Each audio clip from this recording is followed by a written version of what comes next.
Chapter 9. The Gravestone. On the 13th of October 1850, I left the wild forests of Central America and returned to England. I had escaped death by disease, death by war, and death by drowning, and hoped that these experiences had strengthened me to face my future, a future without Laura Fairley. I still remembered her as Laura Fairley, and could not think of her by her husband's name. The first thing I did was to visit my mother and sister in their Hampstead cottage. The joy of our meeting, however, soon turned to sadness. I have no secrets from my mother, and when I saw the loving pity in her eyes, I feared the worst. The news was soon told. I tried hard not to let my sorrow spoil the happiness of my return for my mother and sister, but by the third day I knew I had to go away alone for a while. "Let me go up to Limmeridge," I begged my mother. "I can bear it better when I have seen her grave." It was a warm autumn afternoon when I arrived at the station and walked down the familiar road, seeing in the distance the high white walls of Limmeridge House. In the churchyard, I found the grave and knelt down beside the gravestone, closing my eyes. Oh, my love, my dear, dear love. Hours passed, and the evening sunlight threw long shadows among the sleeping places of the dead.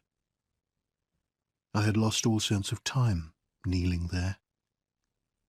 Then, in the silence, I heard the soft sound of footsteps on the grass. I looked up. Beyond me, standing together by the churchyard wall, were two women, their veils down, hiding their faces. They were looking towards the grave, looking towards me. Two. They came closer and stopped. One of them lifted her veil, and in the still evening light I saw the face of Marian Halcombe. A changed face, thin and pale, full of pain and fear. The woman with the veiled face came towards me slowly. Marian Halcombe sank to her knees, murmuring, "Oh, God, help him. Please, please help him, God." The veiled woman came on, slowly and silently. I looked at her and at no one else from that moment. She had possession of me, body and soul. She stopped by the side of the gravestone, and we stood face to face with the grave between us. "Oh, God, help him, help him." The woman lifted her veil. "In loving memory of Laura, Lady Glyde." Laura, Lady Glyde, was standing by the gravestone, looking at me over her grave. A life suddenly changed. A new future before me, like the sunlit view from a mountain top. I leave my story in the quiet shadow of Limmeridge Church and begin again 1 week later in the noise and rush of a London street. I have rented rooms under a different name. Marian and Laura, using the same name, are said to be my sisters. I earn our bread by doing drawings for cheap magazines. We employ no servant. My elder sister, Marian, does the housework with her own hands.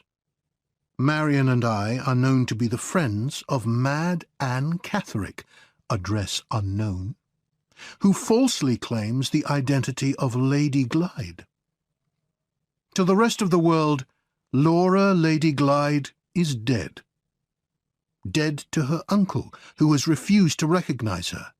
Dead to the lawyers who have passed her fortune to her husband and aunt. But to Marion and me, she is alive. Penniless and sadly changed, her beauty faded, her mind confused, but alive, with her poor drawing teacher to fight her battles and to win her way back to the world of living beings. She is mine at last, mine to support, to protect, to defend, and mine to love.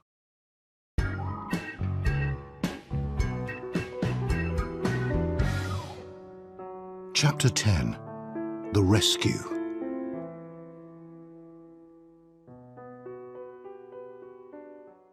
At the first opportunity we had, Marion told me everything that had happened to her and Laura. The hardest part for her was after she had returned to Limmeridge House. "I was in despair, Walter," she said.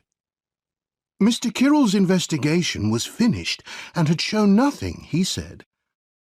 Mr. Fairley was no help at all. I heard that he didn't even leave his room to go to the funeral.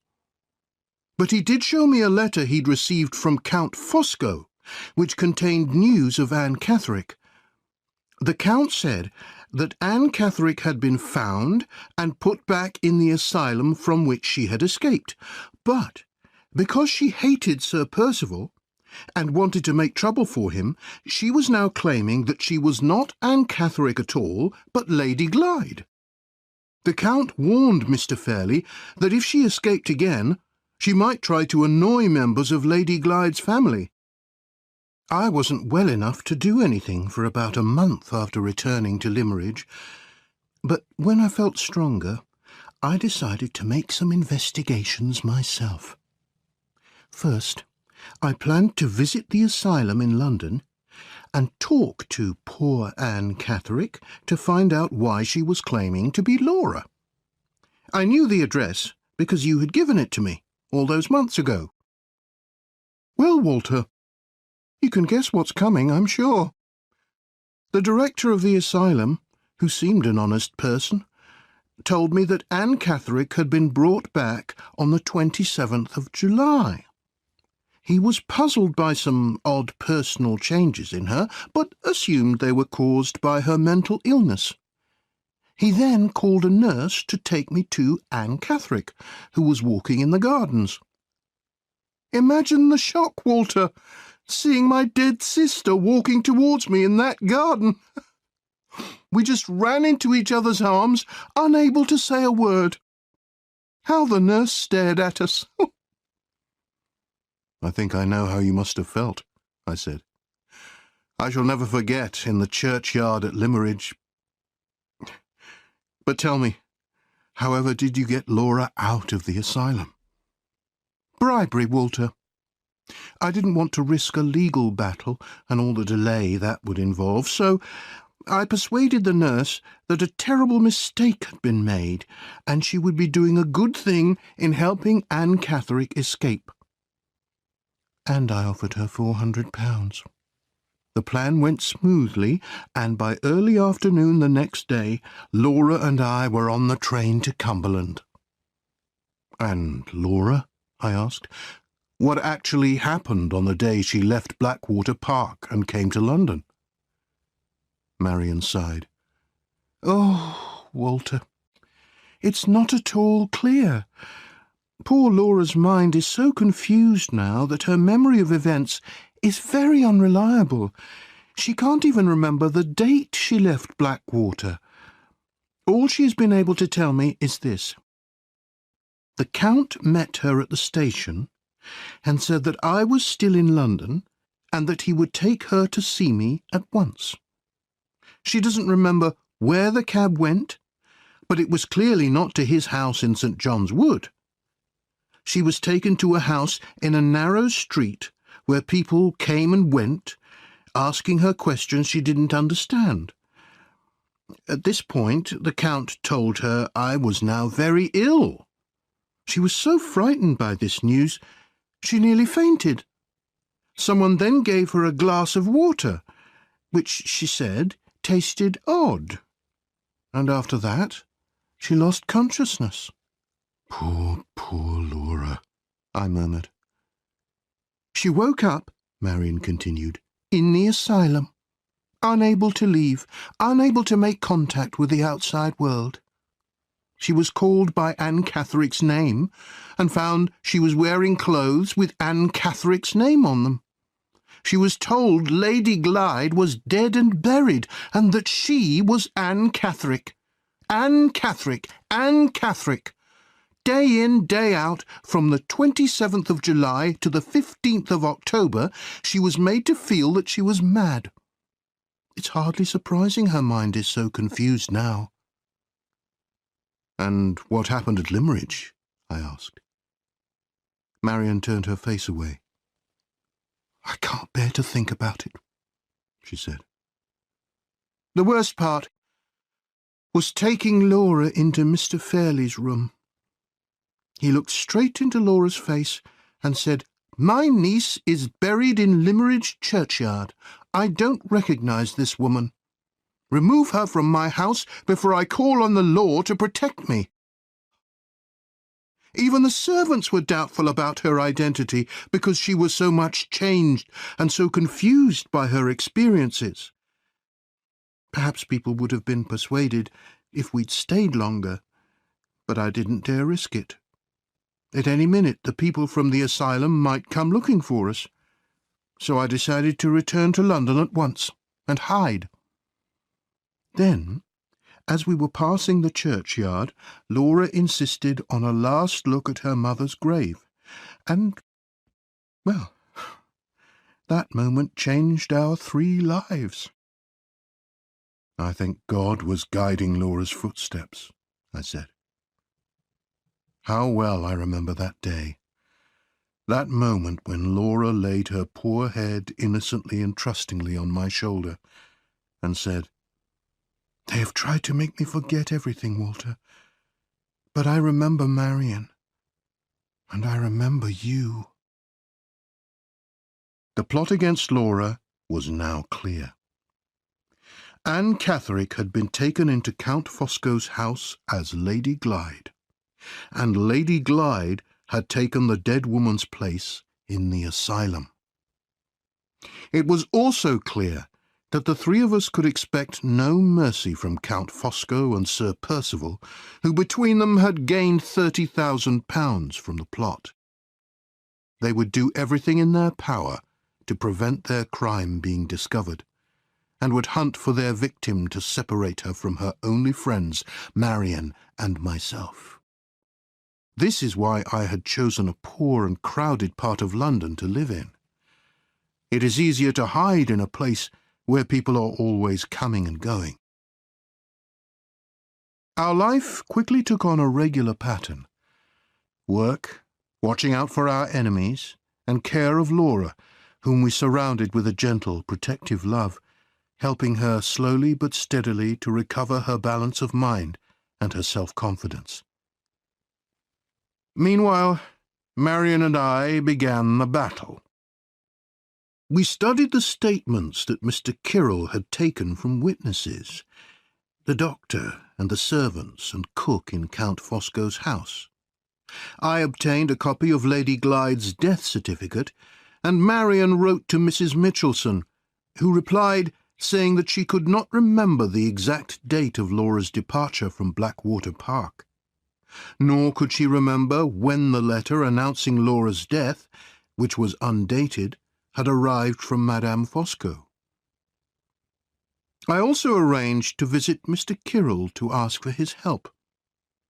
After listening to my long explanation, the lawyer shook his head. "My legal opinion, Mr. Hartright, is that you won't win this case in a court of law. I accept, of course, that the identity of Lady Glyde as a living person is a proved fact to Miss Halcombe and yourself, but there is no evidence. If you could prove that the date on the death certificate was earlier than the date of Lady Glyde's journey to London, then you might have a case." As I left, he gave me a letter that had been delivered to him for Marion, and told me, in answer to my question, that Sir Percival Glyde had returned to London. Outside in the street, I soon noticed 2 men following me, and realized too late that the Count's spies must have been watching the lawyer's office in the hope that Marian or I would go there. I went home by a very long route and managed to lose them, but it was a warning to me to be more careful. Marian was very worried when I told her about the 2 men. Then I gave her the letter. She recognized the writing instantly. It's from Count Fosco. Dear and admirable woman, do not be afraid.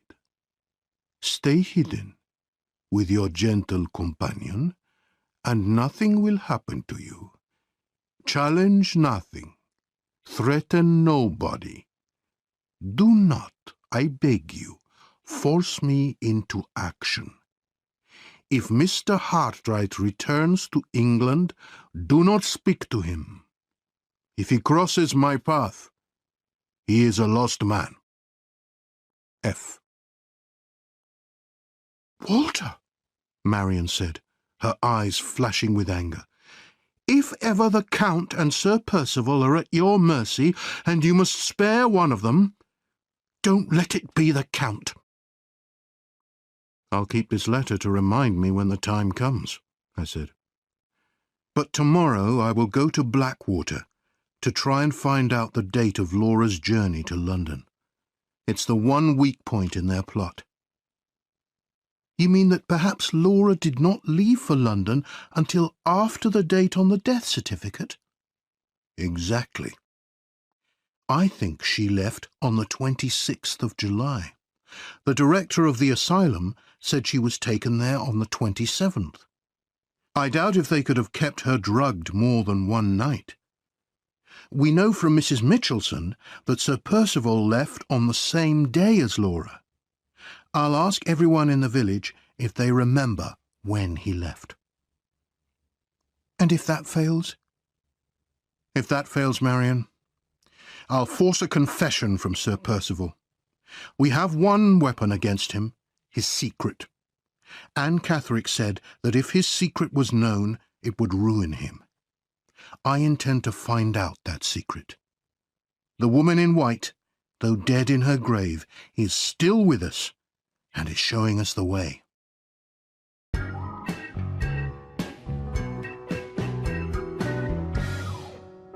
Chapter 11. The Investigation.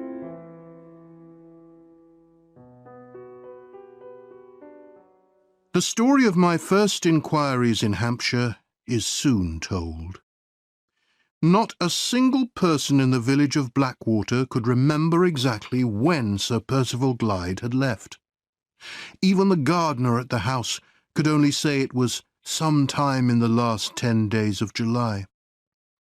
So, on to the next plan, I said to Marian back in London, which is to pursue the secret. I need to talk to Anne Catherick's mother.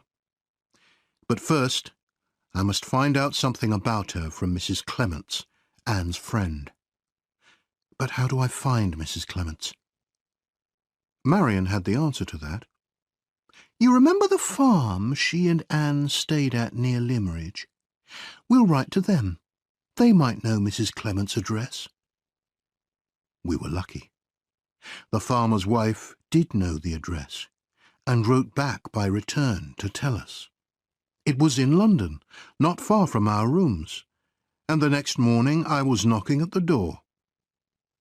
Mrs. Clements was anxious to know if I had brought her any news of Anne, and very sad to learn that I had not.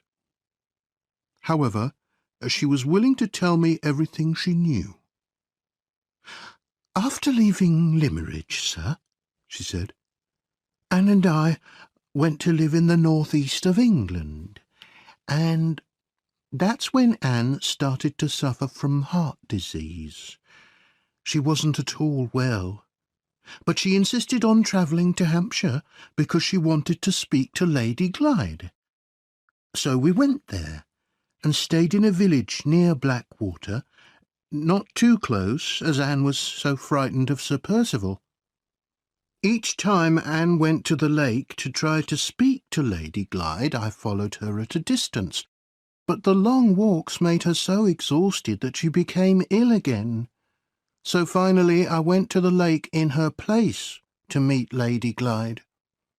She didn't come that day, but a very fat man came instead with a message from her.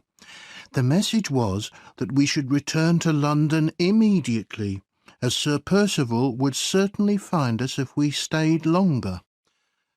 Lady Glyde was going to London herself very soon, and if we sent her our address, she would contact us. But she didn't, did she? I said, thinking how cleverly Count Fosco had lied to this kind woman. No, sir. I found lodgings and sent the address to Lady Glyde, but after 2 weeks we'd still heard nothing. Then, one day, a lady called in a cab. She said she came from Lady Glyde, who was staying at a hotel and wanted to arrange an interview with Anne. I agreed to go with this lady to make the arrangement, leaving Anne alone in our lodgings. But it was a wicked plot, sir. On the way, the lady stopped the cab, saying she just had to collect something from a shop and would I wait for a few minutes. She never came back, sir. I waited for some time, and then I hurried home and found Anne gone. Just disappeared. I asked Mrs. Clements to describe this lady, and it seemed clear from her description that it was Madame Fosco. So I now knew how the Count had got Anne Catherick to London and separated her from Mrs. Clements. I never found out what happened to Anne, Mrs. Clements said sadly. I made inquiries. I even wrote to her mother, but she didn't know anything. I miss poor Anne so much. She was like a daughter to me, you see, sir. And I'm sure you were a kind mother to her, I said. A better mother than her own mother. That wasn't difficult, said Mrs. Clements. Mrs. Catherick is a hard woman. She seemed to hate the child, and was only too pleased when I offered to bring her up.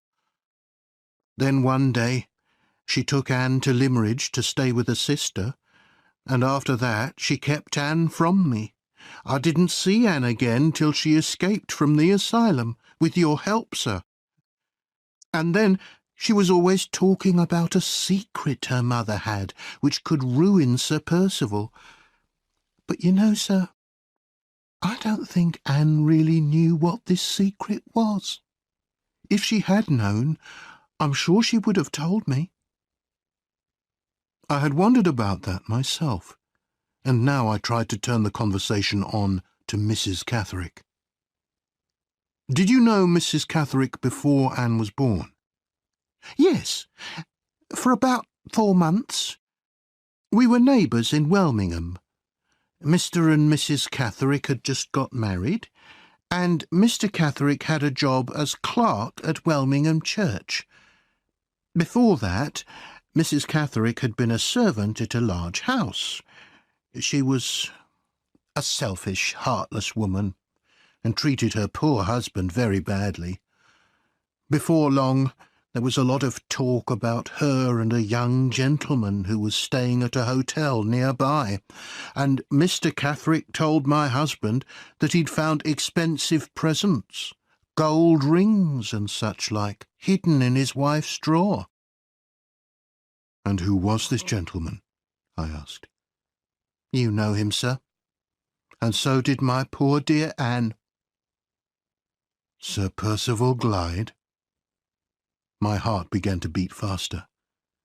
Was I getting close to the secret? That's right. His father had recently died abroad, and Sir Percival had just arrived in the neighbourhood. People thought, you see, that maybe Mrs. Catherick had known Sir Percival before, and had married Mr. Catherick just to save her reputation because of, well, you know. Anyway, one night, Mr. Catherick found his wife whispering with Sir Percival outside the vestry of the church. They had a fight, but Sir Percival beat him, and Mr. Catherick left the village never to return again. And in spite of all the talk in the village, Mrs. Catherick stayed. She said she was innocent and that no one would drive her away. But most people thought that the money she lived on came from Sir Percival. The secret was here somewhere. But where? That Sir Percival was Anne's father was hardly a secret, since everyone already thought that. No, there was another mystery somewhere. And what did you think, Mrs. Clements? Well, sir, if you worked out time and place, it was obvious that Mr. Catherick wasn't Anne's father. But Anne wasn't at all like Sir Percival, and nor was she like her mother. I wondered about the house where Mrs. Catherick had worked as a servant. Perhaps I would make some inquiries later. "You've been very kind, Mrs. Clements," I said, answering all my questions. "One last request. Will you tell me Mrs. Catherick's address? I have to find out this secret, and only she can tell me." Mrs. Clements gave me the address, but shook her head. "Take care, sir. She's an awful woman. You don't know her as I do." Back at our rooms, I announced my intention to Marian of going to Welmingham. She was very uneasy about the plan. "Are you sure it's wise, Walter? Sir Percival is a violent man." "I'm more afraid for you and Laura," I said, "left alone in London, with the Count as your enemy." We arranged to write to each other every day, and if no letter came from her, I would take the first train back to London. 3 days later, I was standing in Mrs. Catherick's sitting room, face to face with a grey-haired woman dressed in black silk. Her dark eyes looked straight at me with a hard, cold stare. "You say you have come to speak to me about my daughter," she said. "Please, say what you have to say." Her voice was as hard as the expression in her eyes. She pointed to a chair and looked at me carefully as I sat down. "You know," I said, "that your daughter is lost." "I know that perfectly well." "Don't you worry that she might not be just lost, but that she might have met with her death?" "Yes." "Have you come to tell me that she is dead?" "I have." "Why?" She asked that extraordinary question without the slightest change in her voice, face, or manner. I might have been talking about the death of a cat in the street. "I thought Anne's mother might be interested in knowing if she was alive or dead." "Just so," she said. "But what is your interest in her? Or in me? Have you no other reason for coming here?" "Yes, I do," I said. "Your daughter's death has caused someone I love to be harmed by a man called Sir Percival Glyde." She did not react at all at the mention of his name. "I want to make him confess to his crime. You know certain things about him from the time when your husband was the church clerk. I want you to tell me about them." At last I saw the anger burning in her eyes. "What do you know about those events?" "Everything that Mrs. Clements could tell me." "Mrs. Clements is a foolish woman." She bit back her anger, and her lips curled in an unpleasant little smile. "Ah, I begin to understand. You want your revenge on Sir Percival Glyde, and you want my help. That's why you've come here. Well, you don't know me. I've spent years getting back my reputation in this village. Now everyone respects me. I won't help you." "If you're afraid of Sir Percival, that's quite understandable," I said. "He's a powerful man and comes from a great family." To my amazement, she suddenly burst out laughing. "From a great family! Yes, indeed. Especially from his mother's side," she said with disgust. Whatever did she mean by that, I wondered. "The secret between you and Sir Percival was not guilty love," I insisted. "It was something else that brought you and him to those stolen meetings outside the vestry of the church." As I said the words, "vestry of the church," I saw a wave of terror pass across her face. "Go," she said, "and never come back.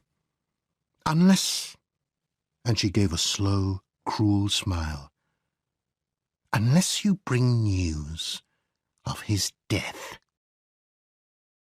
It was now late, and I made my way to the nearest hotel. There was much to think about.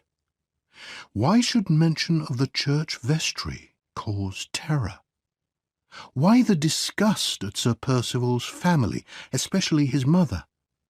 Was there something unusual about his parents' marriage?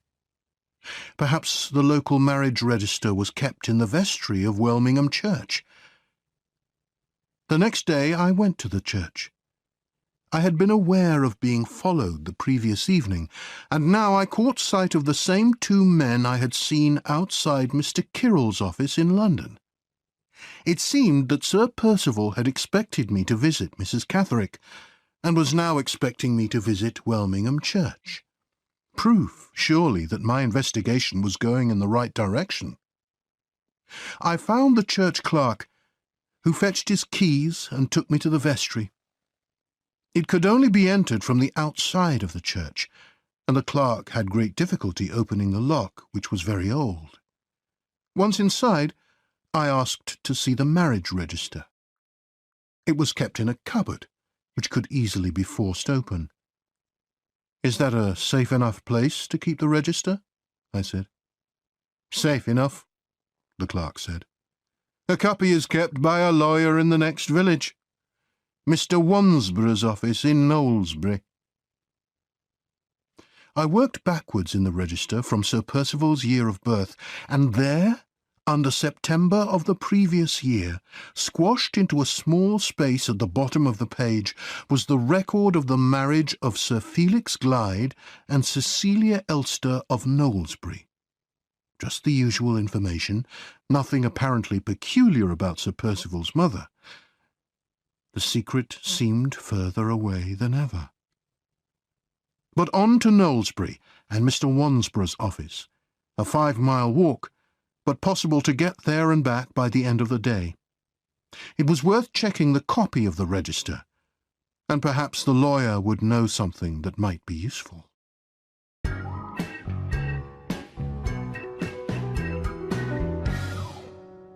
Chapter 12. The Secret.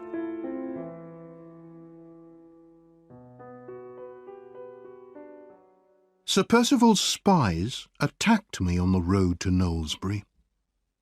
One of them came up beside me and bumped into me with his shoulder. I pushed him away hard, and he immediately shouted for help. The other man ran up, and the two of them held me between them.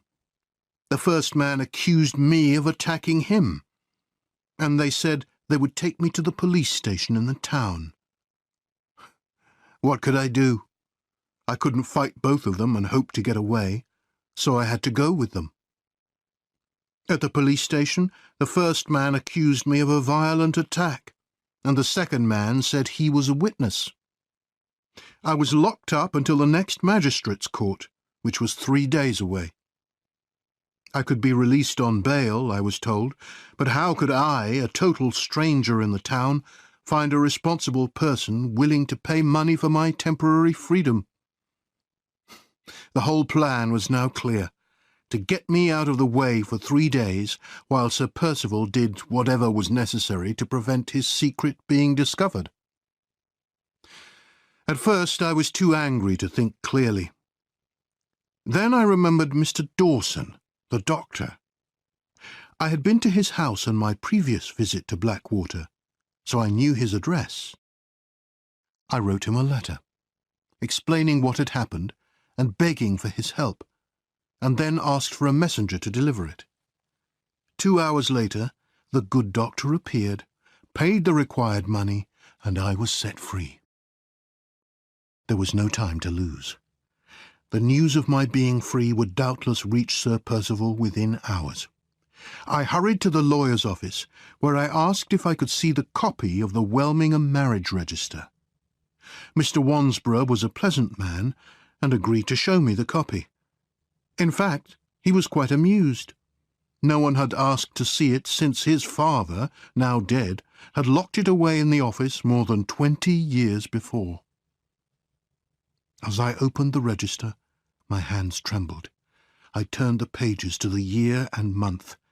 I found the names I remembered just before and just after the marriage of Sir Percival's parents, and between these entries at the bottom of the page, nothing. The marriage of Sir Felix Glyde and Cecilia Elster was not there. I looked again to be sure. No, nothing. Not a doubt about it. Sir Percival must have seen the space in the Welmingham register and written in the marriage himself. I had never once suspected this. He was not Sir Percival Glyde at all. His parents had not been married, so he had no right to the inheritance of Blackwater Park, no right to the rank of baronet, no right even to the name of Glyde. This was his secret, and it was now mine to use against him. The copy of the register would be safe enough in the lawyer's office, but I decided to go back to Welmingham and make a copy of the false record from the church register. It was dark now, and I ran all the way to the church clerk's house. I knocked on his door, but when he appeared, he looked suspicious and confused. "Where are the keys?" he asked. "Have you taken them?" "What keys do you mean?" I said. "I've just this minute arrived from Knowlesbury." "The keys of the vestry," he said. "The keys are gone. Someone's broken in and taken the keys." "Get a light," I said, "and let's go to the vestry. Quick." We ran to the church. On the path, we passed a man who looked at us with frightened eyes. He seemed to be a servant of some kind. We did not stop to question him, but ran on. As we came in sight of the vestry, I saw a high window brilliantly lit from within. There was a strange smell on the night air, a sound of cracking wood, and the light grew brighter and brighter. I ran to the door and put my hand on it. The vestry was on fire. I heard the key working violently in the lock. I heard a man's voice behind the door, raised in terror, screaming for help. "Oh, my God!" said the servant who had followed us. "It's Sir Percival!" "God help him," said the clerk. "He's damaged the lock." At that moment I forget the man's crimes and see only the horror of his situation. Several people are now running towards the church, and I call to them to help me break down the door. We look desperately for something to use, and at last someone finds a long, heavy piece of wood. By now the flames are shooting up out of the window, and the screams have stopped. We get the wood into position and run at the door with it, again and again. At last the door crashes down, but a wave of heat hits our faces and drives us back. And in the room we see nothing but a sheet of living fire. The church itself was saved, as the fire engine arrived soon afterwards and managed to put out the fire before it spread. They carried out the body of Sir Percival Glyde and laid it on the wet ground. I looked down on his dead face And this was how, for the first and last time, I saw him. He must have heard that I was free, and on my way back to Welmingham, so he hurried to the church, stealing the keys and locking himself in to prevent anyone coming in and finding him. All he could do was tear the page out of the register and destroy it. If the false record no longer existed, I could produce no evidence to threaten him with.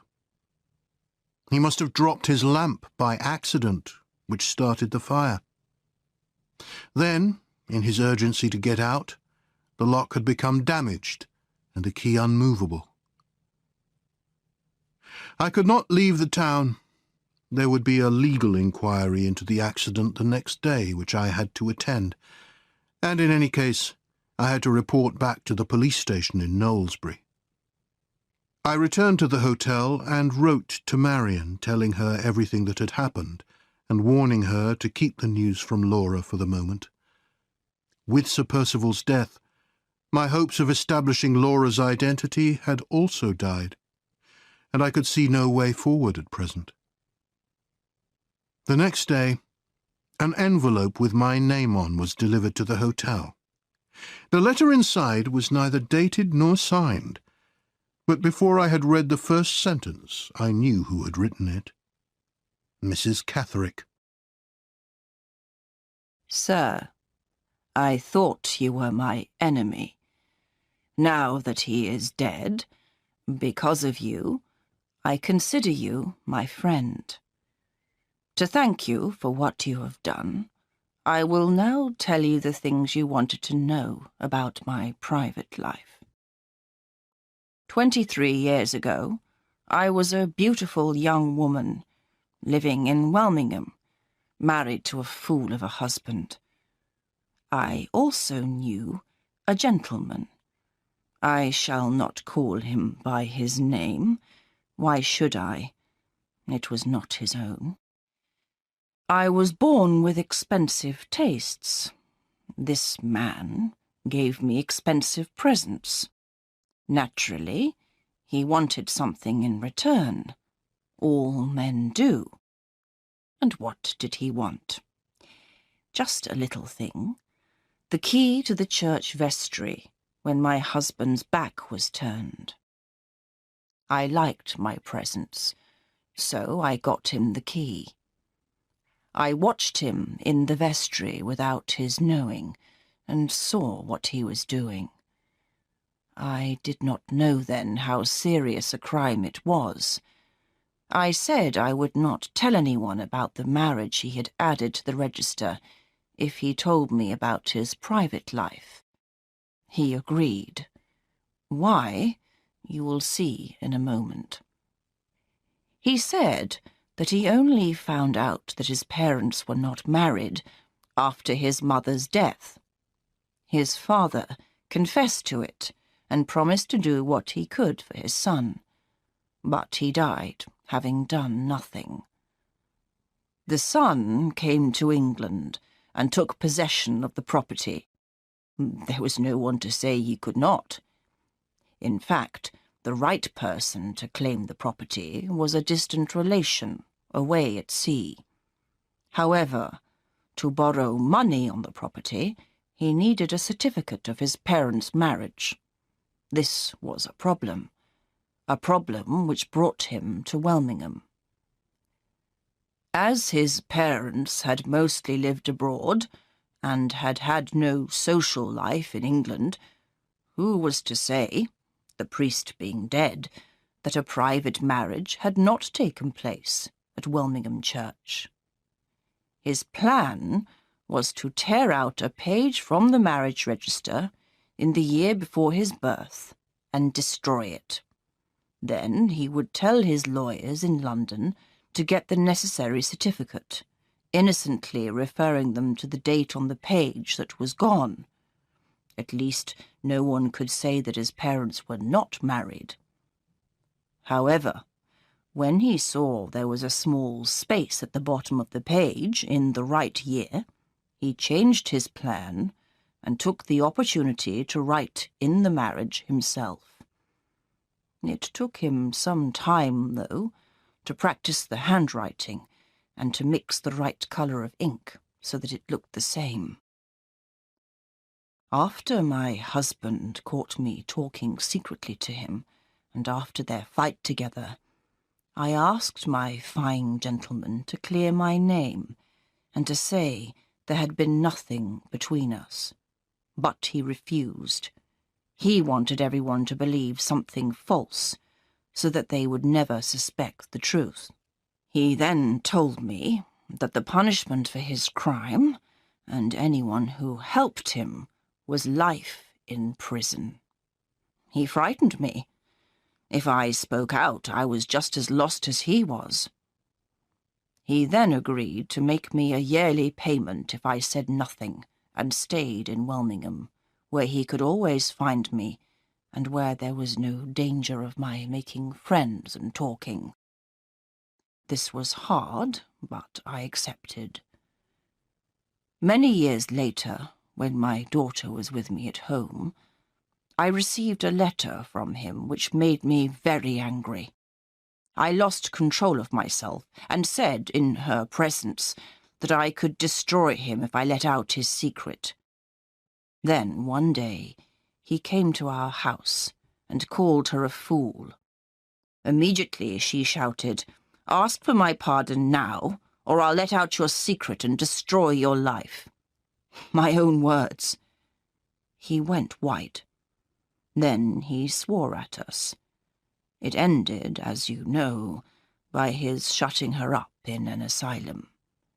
I tried to tell him she knew nothing, but he did not believe me. My daughter knew that she had frightened him, and that he was responsible for shutting her up, because he believed she knew his secret. That's why she hated him. But she never, to her dying day, knew what his secret actually was. I will end by saying that you insult me if you think my husband was not my daughter's father. Please do not ask further questions about that. To protect myself, I mention no names in this letter, nor do I sign it.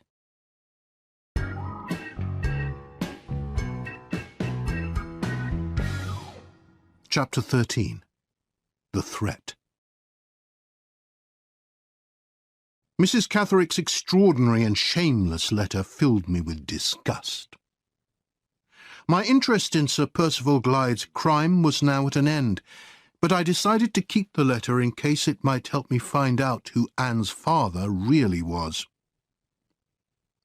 Later in the morning, I went to the legal inquiry into Sir Percival's death. I was only asked to say what had happened. I was not asked how I thought the keys had been taken, how the fire had been caused, or why Sir Percival had gone into the vestry. As no one could explain any of these things, the verdict at the end of the inquiry was death by accident. Afterwards, a gentleman who was also at the inquiry walked back to the hotel with me. He had heard from Sir Percival's lawyer that a distant relation abroad would now inherit Blackwater Park. This was obviously the person who should have inherited it 23 years before. If I made Sir Percival's crime public, it would be to no one's advantage now. If I kept the secret, the true character of the man who had cheated Laura into marrying him would remain hidden. And for her sake, I wished to keep it hidden. I still could not leave Hampshire, as I had to report to the police station in Knowlesbury the next day. I spent another night at the hotel, and in the morning went to the post office to collect the letter from Marian. As promised, we had written to each other every day, and Marian's letters had been full of cheerful news. This morning's letter was short and terrified me. Come back as soon as you can.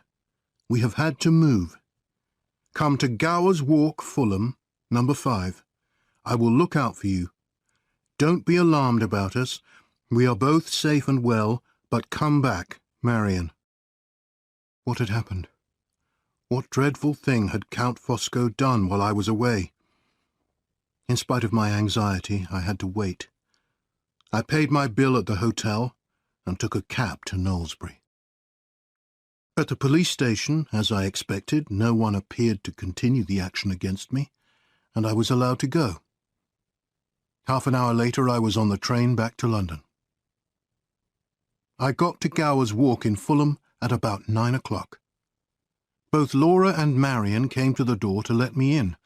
Laura was much brighter and happier, full of plans for the future and for her drawing and painting. Marian's face was tired and anxious.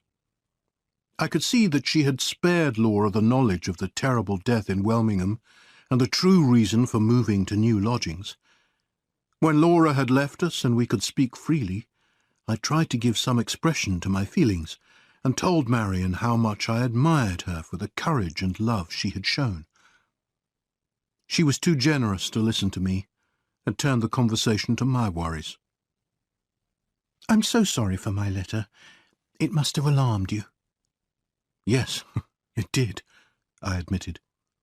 "Was I right in thinking that you moved because of a threat by Count Fosco?" "Perfectly right," she said.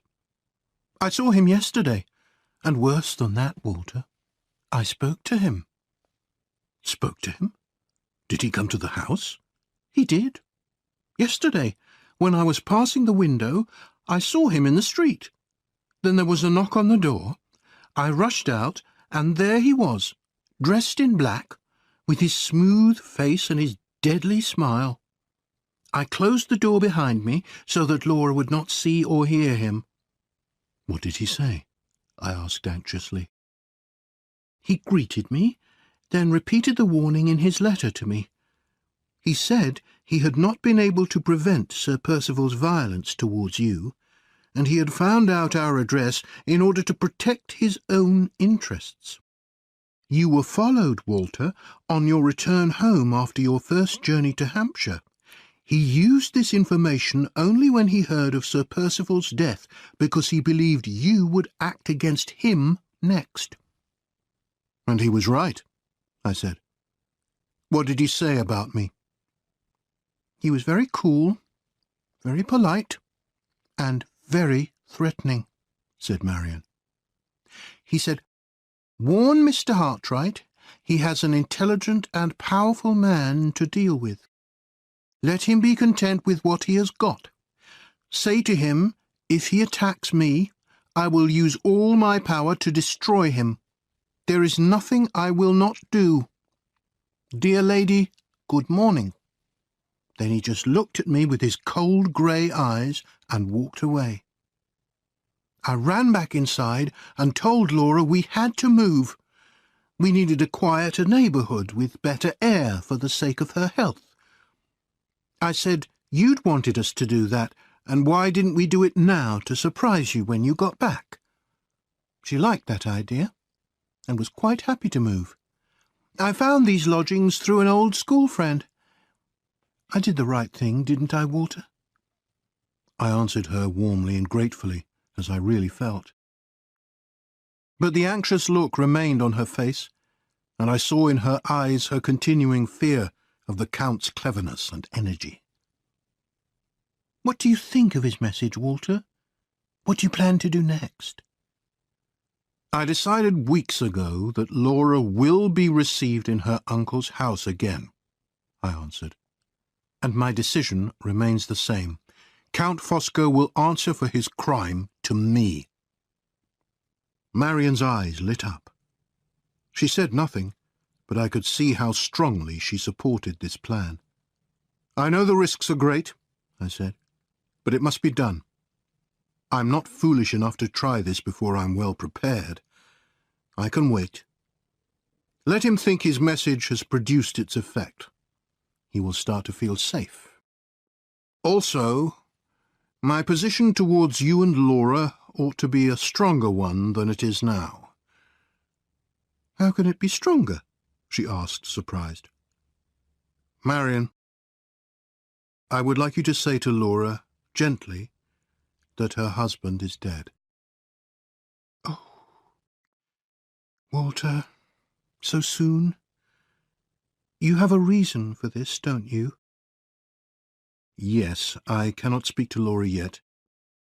But one day, not too distant, I want to tell her that I love her.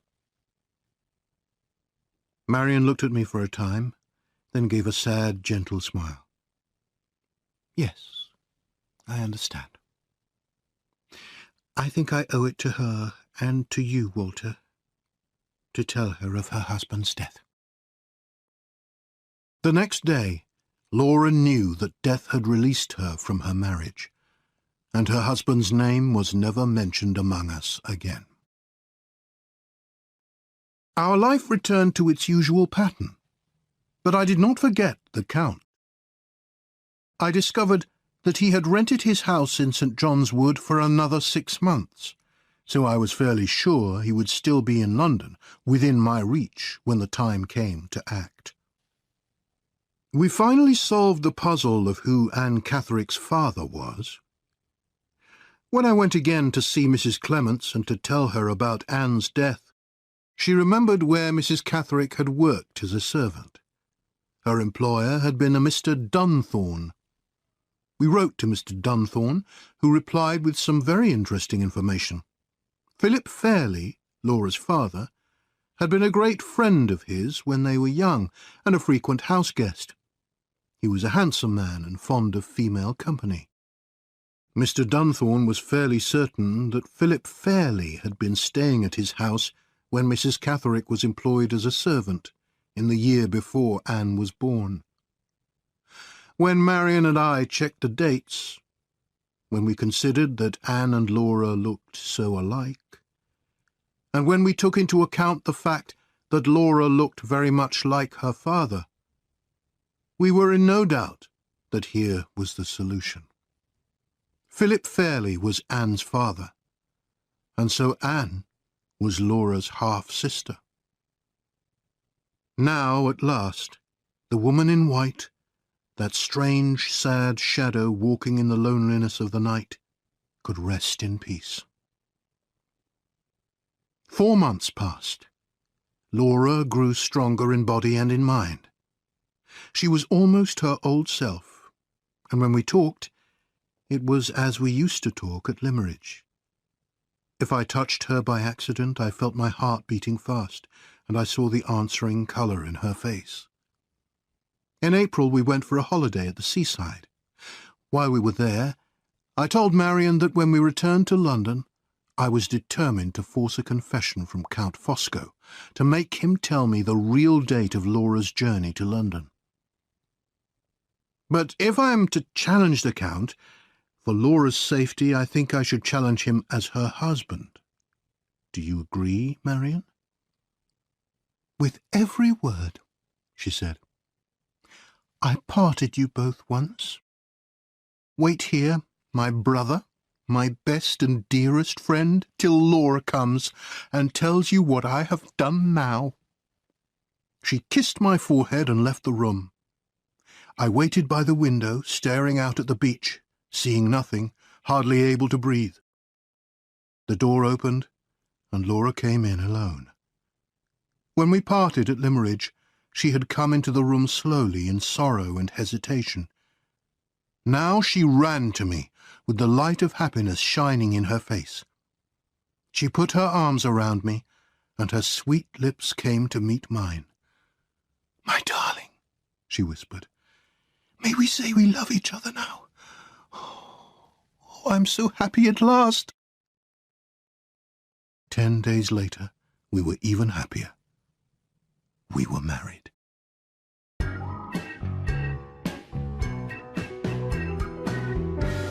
Chapter 14.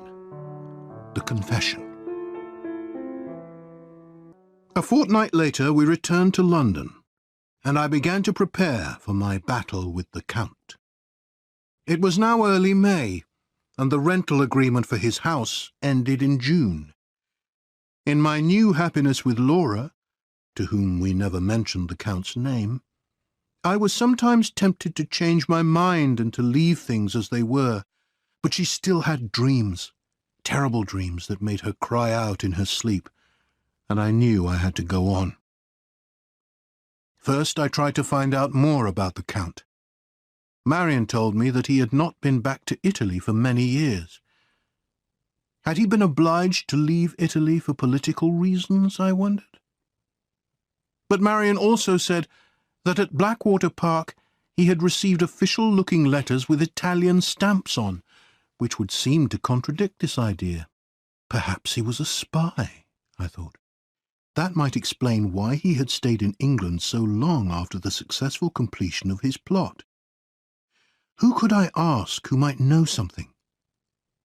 Another Italian, perhaps. And I suddenly thought of my old friend, Professor Pesca.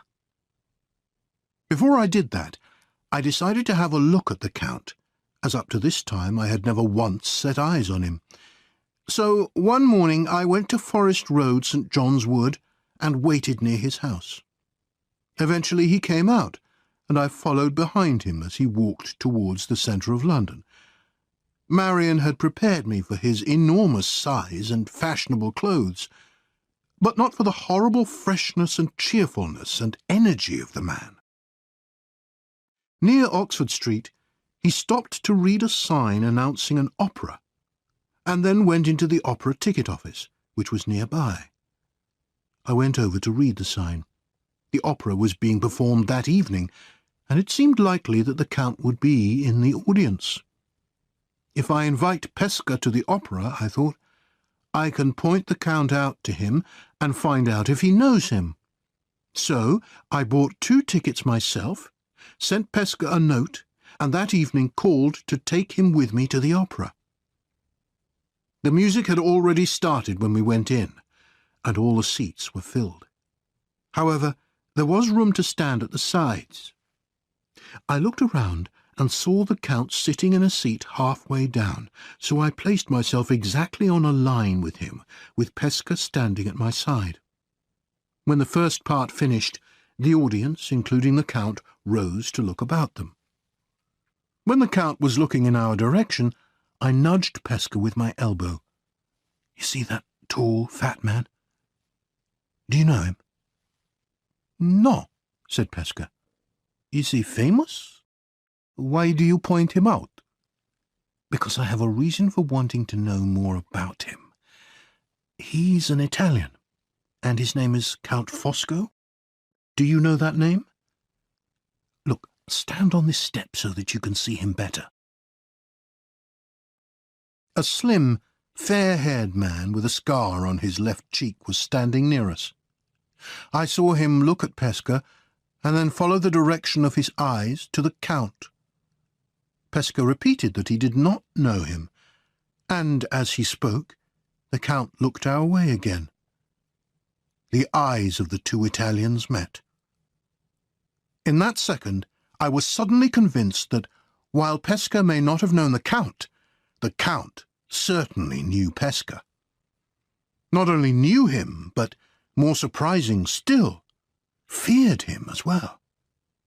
The Count's face had frozen into a dreadful stillness, the cheeks as pale as death, the cold grey eyes staring in terror.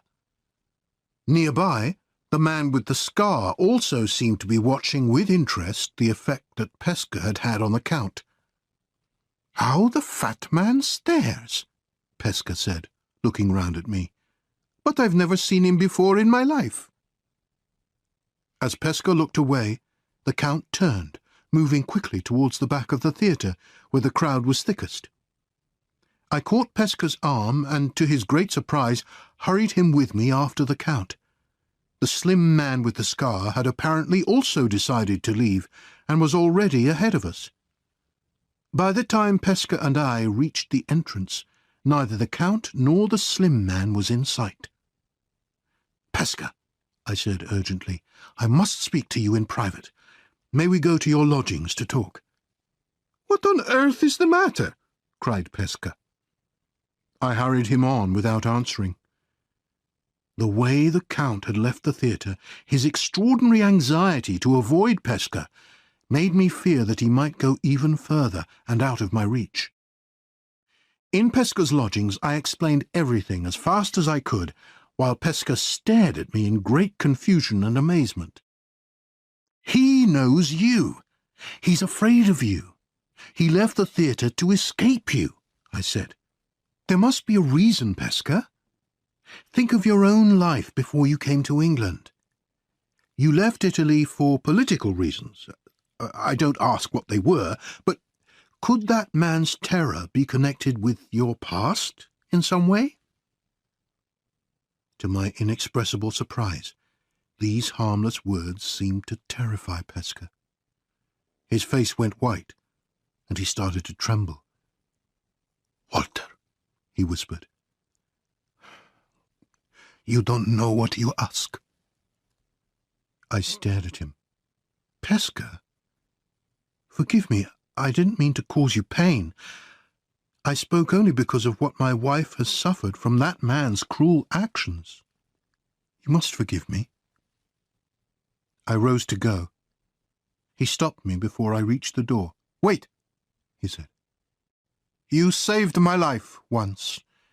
You have a right to hear from me what you want to know, even though I could be killed for it.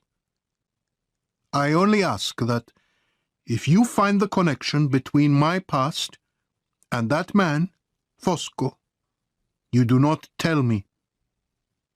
Then, his face still pale as the memories of the past crowded in on him, he told me the story. "In my youth, I belonged, and still belong, to a secret political society. Let's call it the Brotherhood. I can't tell you its real name. But I took too many risks and did something which put other members in danger. So I was ordered to go and live in England and to wait. I went. I have waited. I still wait. I could be called away tomorrow, or in 10 years. I cannot know. The purpose of the Brotherhood is to fight for the rights of the people. There is a president in Italy and presidents abroad. Each of these has his secretary. The presidents and secretaries know the members, but members don't know each other until it's considered necessary. Every member of the Brotherhood is identified by a small, round mark burnt into the skin, high up on the inside of their left arm. He rolled up his sleeve and showed me his own mark. If anyone betrays the Brotherhood, he went on, he is a dead man. Another member, a distant stranger or a neighbor, will be ordered to kill him. No one can leave the society, ever. Pesca paused, then continued. In Italy, I was chosen to be secretary. The members at that time were brought face to face with the president, and were also brought face to face with me.